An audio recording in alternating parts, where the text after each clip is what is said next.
गोस्वामी तुलसीदास जी महाराज कहते हैं कि यदि जीवन में स्वार्थ हावी हो जाए, वो किसी भी तरह का हो सकता है, तो ऐसी परिस्थिति में व्यक्ति किसी दूसरे की बात स्वीकार करने के लिए तैयार ही नहीं होता। राजा दशरथ की केवल इतनी भूल है, और वो हमारे और आपके जीवन में भी हो जाती है कि हम किसी काम को करने में जल्दी कर देते हैं।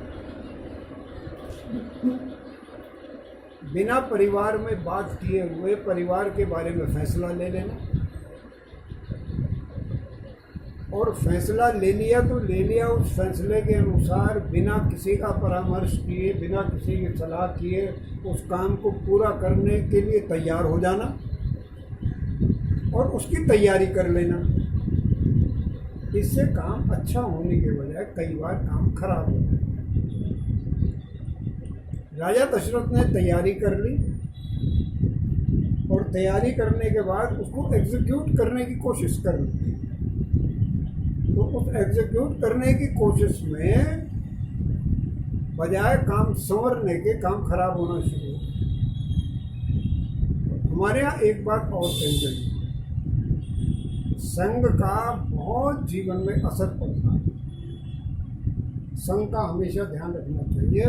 आपके सहयोगी कैसे हैं, आपके दोस्त कैसे हैं, आपके साथी कैसे हैं, किन लोगों के पास आप बैठते हैं, किन लोगों से आप बात करते हैं, इसके बारे में बहुत कॉशियस होना चाहिए, बहुत अवेयर रहना चाहिए।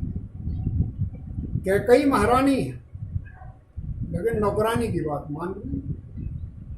मंथरा अपनी बात समझाने में कामयाब हो गई, और मंथरा के समझाने का प्रभाव ये हुआ कि कैकई जैसी बुद्धिमान स्त्री, बुद्धिमान महिला एक गलत काम करने के लिए तैयार हो गई, और तैयारी क्या हो गई, उस काम को करना शुरू कर दी। राजा दशरथ सबसे पहले समाचार लेकर कैकई के महल में आया। कैकई को मंथरा तैयार कर चुकी थी।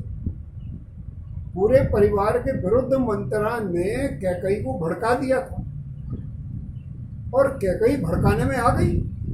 तो राजा दशरथ जैसे ही समाचार देने के लिए आए, तो कैकई अपने एक कमरे में बैठी थी, और बैठी क्या थी, अपने कपड़े वपड़े सब ऐसे किए हुए थे, आभूषण उतार के फेंके हुए थे। राजा दशरथ बात गए, राजा दशरथ को बड़ी चिंता हुई कि कल सुबह राज तिलक होना है, और आज ये सब ठीक नहीं है। तो राजा दशरथ ने पूछा क्या हुआ। तो जब व्यक्ति स्वार्थ में अंधा होता है तो मानसिकता इतनी भिन्न हो जाती है, इतनी अलग हो जाती है कि किसी की बात सुनने के लिए तैयार ही नहीं होता। तो राजा दशरथ समझाने की कोशिश कर रहे कि मैंने तो, क्योंकि तुम्हारी इच्छा थी कि राम को राजा बना दो, अब आपकी आयु भी ज़्यादा हो गई, तो मैं तो राम को राजा बनाने की तुम्हारी इच्छा की वजह से तैयार हुआ। बोले नहीं, मैं सब जानती हूँ। दशरथ ने कहा कि और मुझे 2 वरदान चाहिए।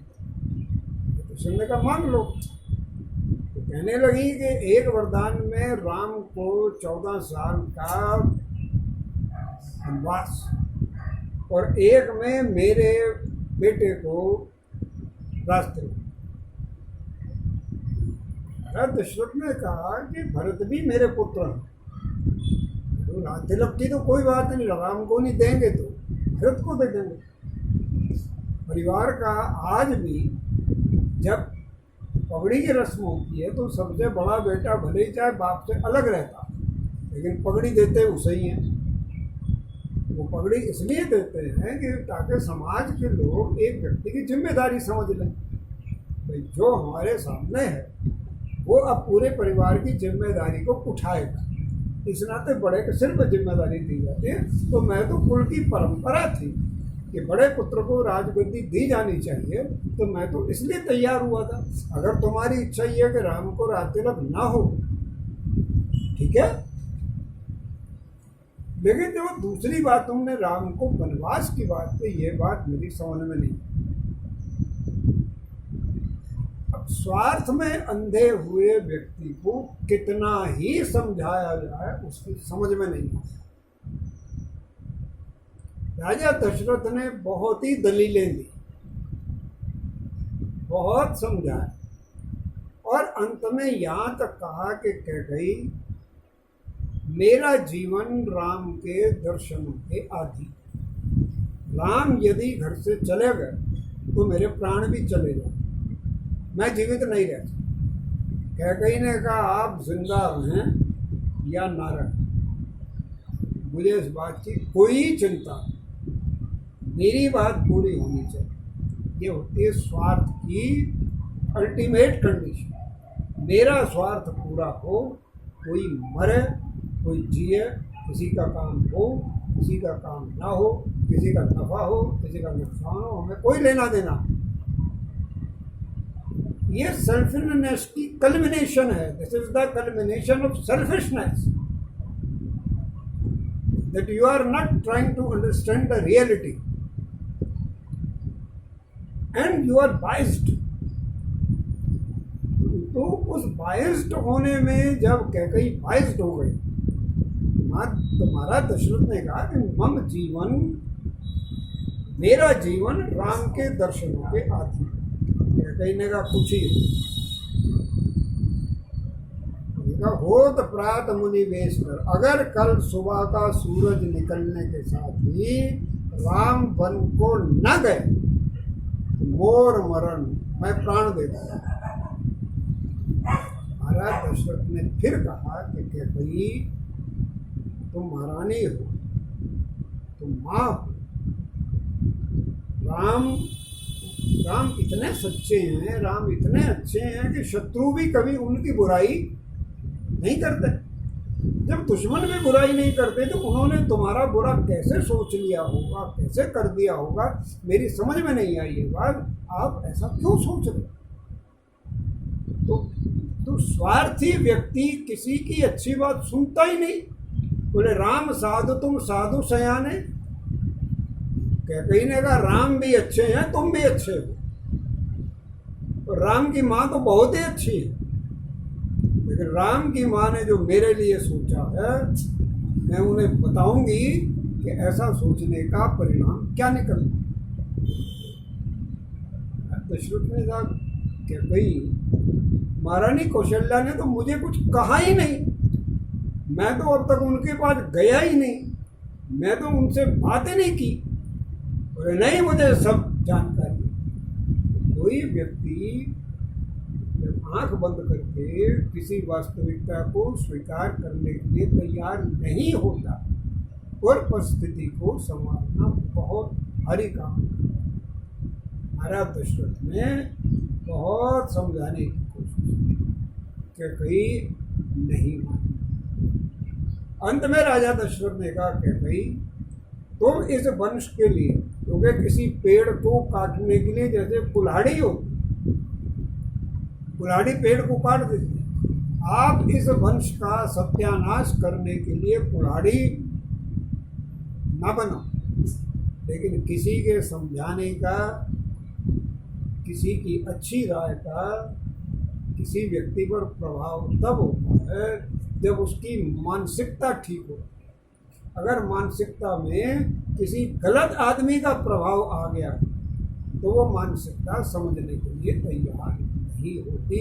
महाराज दशरथ के साथ बिल्कुल यही स्थिति हुई, और कैकेयी के साथ उससे भी भयंकर स्थिति हुई। महाराज दशरथ वो अपनी जगह बायस्ड है, कैकेयी वो अपनी जगह बायस्ड है। राजा दशरथ स्वार्थी नहीं है, वो एक नियम का पालन कर रहे हैं, लेकिन कैकेयी अपनी जगह स्वार्थी हो गई। उस स्वार्थ का परिणाम पूरे परिवार के लिए भयंकर था। तो इसलिए परिवार में कौन स्वार्थी हो जाए, कौन दूसरे के बारे में सोचे। ये कथा इस बात का संकेत देती है कि परिवार एक व्यक्ति से नहीं चलता, क्योंकि परिवार एक यूनिट है जिसमें सब लोग सम्मिलित होते हैं और सब लोगों में सबको एक दूसरे के हित का ध्यान रखना चाहिए और सबको एक दूसरे के हित के लिए अगर त्याग करने की आवश्यकता पड़े तो त्याग करने के लिए तैयार रहना चाहिए। क्या कहीं ना कही है बात कि तन धन तमय तनय धाम धन धरणी, ये चीज़ें जो दान करने वाले लोग हैं उनके लिए कोई मायने नहीं रखते, यानी उनका अपना शरीर, स्त्री, धन, संतान सब छोड़ देते हैं। लेकिन ये सिद्धांत की बातें कहने के लिए अच्छी लगती हैं, लेकिन जब व्यवहार में उतरती है तो बहुत मुश्किल है। बोलो सियावर रामचंद्र की जय।